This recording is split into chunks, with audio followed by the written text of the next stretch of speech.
Now, Drew, what is your take? Because Saints fans want to know what's taking so long. Look, double-digit interviews with different offensive coordinators. Do you think it comes into play because 2 or 3 guys they've been interested in, they sign with other teams, that not knowing, I'm not saying Dennis Allen's a lame duck, but he's definitely on the hot seat. What you're going to do next year as far as when you're going to move your family and you're going to a different team. You want some kind of stability. You think that has come into play as far as who the Saints are going to hire maybe as the next offensive coordinator? And maybe who do you like to lead the Saints offense with Derek Carr?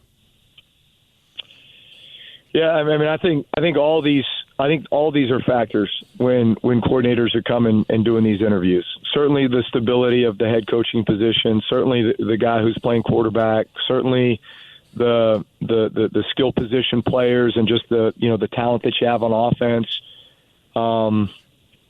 Look, I would see the New Orleans Saints offensive coordinator as being a highly coveted job.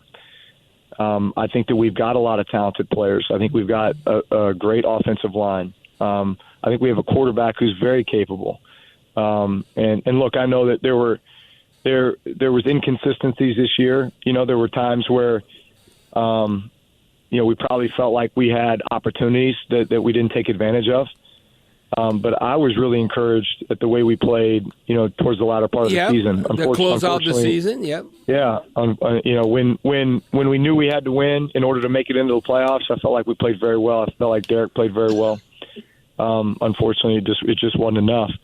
But I would see this as a highly coveted job for the guys that are left. And obviously, you want it to be a fit for your quarterback. I would imagine that he would be active in those conversations. Well, I asked Mickey Loomis that, and he said that he's not active. If Drew Brees is here, I guarantee he'd be part of that. But Mickey Loomis told me, no, Bobby, no, that we making that decision without Derek Carr. I'm saying BS. I said that's not maybe a true statement. But Drew, when you commenting, come on, our offensive line compared to what we had in the past, come on, they ain't no damn Teron Armstead, Jari Evans, Carl Nixon, all that, Max Unger.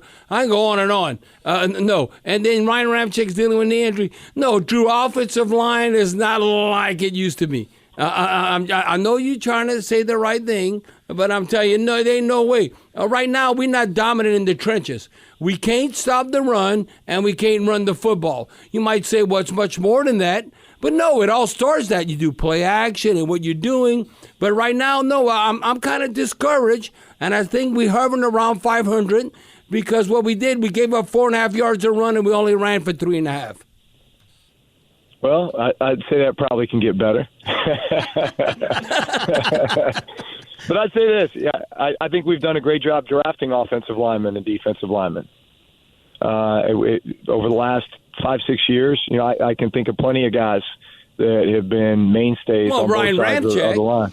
Ryan Ramczyk, but then now he's dealing with a knee injury. I don't know. I kind of, have high expectations. I compare McCoy to Max Unger. Okay. And then you look at Cesar Ruiz compared to the guards we've had. Now, the one thing I was pleasantly surprised with, Drew, is Andres Pete. Andres Pete, I don't know if he even likes football. I think he's so big he has to play football. And then we move him to tackle and he kicks ass. I mean, he goes from guard to tackle. He was unbelievable. So that's very encouraging. But I just don't see the stability that I think we had when we were always the top 5 offense, if not top 3, if not number 1. When you knew, and Sean Payton you knew that we were winning in the trenches. And how we had the advantage over the defense. I just don't see that today. I think we'll be all right, Bobby. Hey, look, I know this. I trust our management to go out and get the guys that we need to get, right? And so they'll do that in free agency, and they'll do that in the draft, and they'll continue to build a team around the O-line and D-line. I know this. That's always been a priority for us. We've never just thought we can get away with having great skill players. Right. And not the right guys up front. So our guys will always find a way to have the right guys up front. I think a lot of them are in the building, and I'm sure we're going to go out and get some more. Now, Drew, we have a number of texts. It's amazing.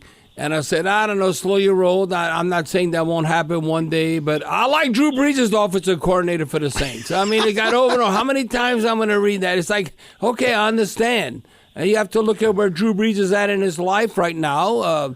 That's not necessarily, down the road because he's involved with his kids. He's a good father. He's a good dad. And being involved with them. And then also another question. Drew, please explain what is a slider? So, and I know you can comment on both of those. A slider. Somebody wants to know about a small slider? What a slider is? A small, it's like maybe I just want Drew Brees to comment on it, but like a slider versus an offensive coordinator. Because I view you, Drew, as like a general. Westmoreland or whatever. You look all through the history, and 4 or 5 star general. I just think, okay, you might think I'm crazy, but I'm gonna tell you, Drew Brees is an alpha dog. We need more alpha dogs in the world, and I just view you. Now you might want to get your feet wet as a coordinator, but I just view you when your kids are grown and all that you could be an NFL head coach because your wealth of knowledge. And then where there's politics, you could be a leader for this country. And then what you're involved in that. So the door is wide open. I'm not trying to steer you in any direction, but the fans, they definitely look at you as maybe a future influence, definitely in football because of the success you've had. Hey, see, Bobby, I do think you are trying to steer me in a certain direction. Well, yeah, that's obvious. Hey, look, I love the game, and I'll always love the game, and I'll always want to be a part of the game in some capacity, whether it's coaching my kids, whether it's helping out with the local high school, college, pro. Yeah, look, I'm not closing the door on any of that stuff. Right now I'm enjoying what I'm doing. I enjoy being a fan of it, too.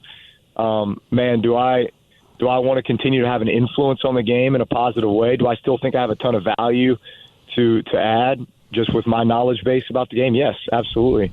And I'll continue to find ways to insert myself where necessary.